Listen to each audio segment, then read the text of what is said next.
네.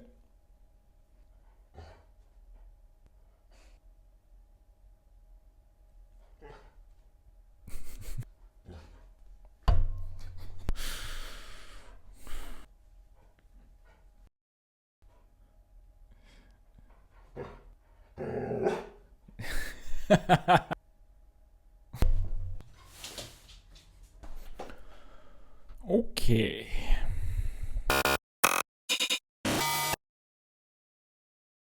If you're dealing with procrastination, you're not lazy. If procrastination was just about laziness, it would have been an easy fix. But it's not.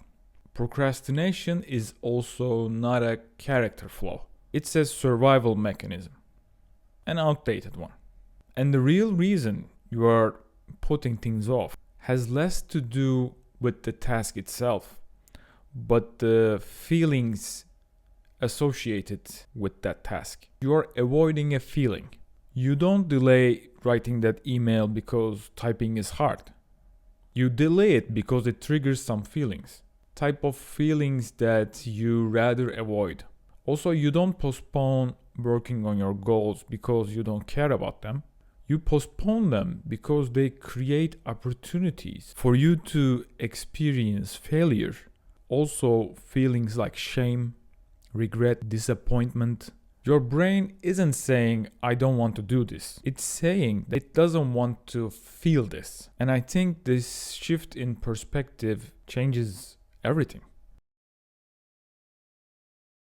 Let's go back to basics. Your brain evolved to prioritize one thing above everything else: survival. Not success, not meaning, not fulfillment, but survival.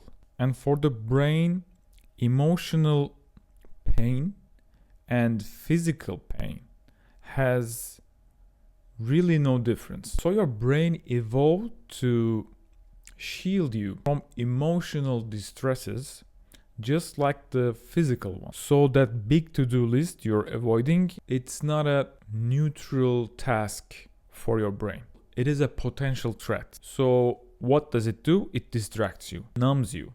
It offers you opportunities for quick dopamine hits, scrolling, snacking, daydreaming.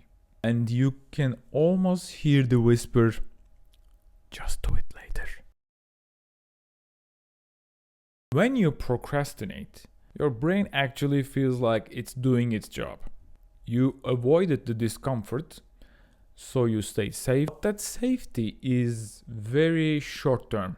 Because the real consequences of procrastination isn't just about wasted time. The real threat is the silent erosion of self-trust. Every time you think that you would do something tomorrow and you don't, you're actually keeping a log of it.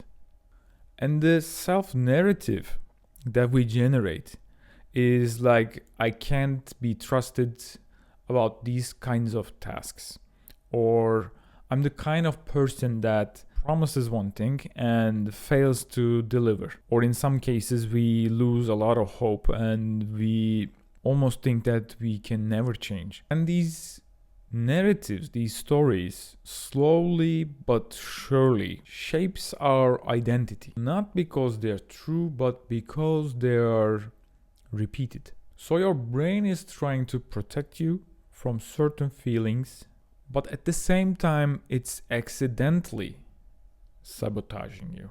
This is what makes procrastination very hard to deal with. It's not just the inaction, the wasted time, or losing direction. A false sense of security, while quietly building a pattern of avoidance. And because it feels good in the moment, it reinforces the loop. Stress, avoid, relief, repeat. But each time the relief gets shorter and shorter.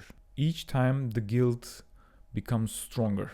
Until eventually even the smallest tasks feel loaded with negative emotions. So what can we do about it? We can't just yell at ourselves to try harder. Instead, we need to notice the feeling we are trying to avoid. Before the task, ask yourself, what emotion does this trigger in me? Shame, fear, anxiety. The moment you name it, you take away some of its power on you.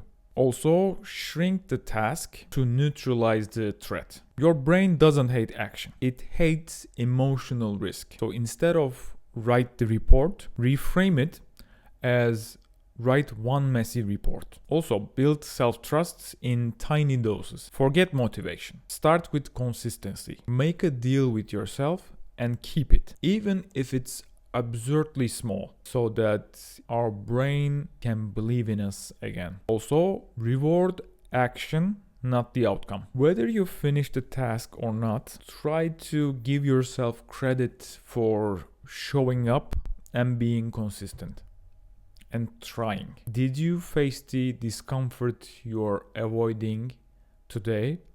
Like for 10 minutes. Remember, tiny doses. Humans' past experiences didn't involve writing emails, reading big reports. Your brain avoids what it can't predict, and it fears what might go wrong. But we are not just surviving anymore. We are allowed to feel discomfort without avoiding it, because it usually doesn't harm our survival. Also, you are allowed to do things before you feel ready, because it's not a live or die situation usually. Also, we are allowed to act even though some of our feelings are telling us not to, because that later that we are telling ourselves is never coming and we have things to do. This is Existential Help Desk.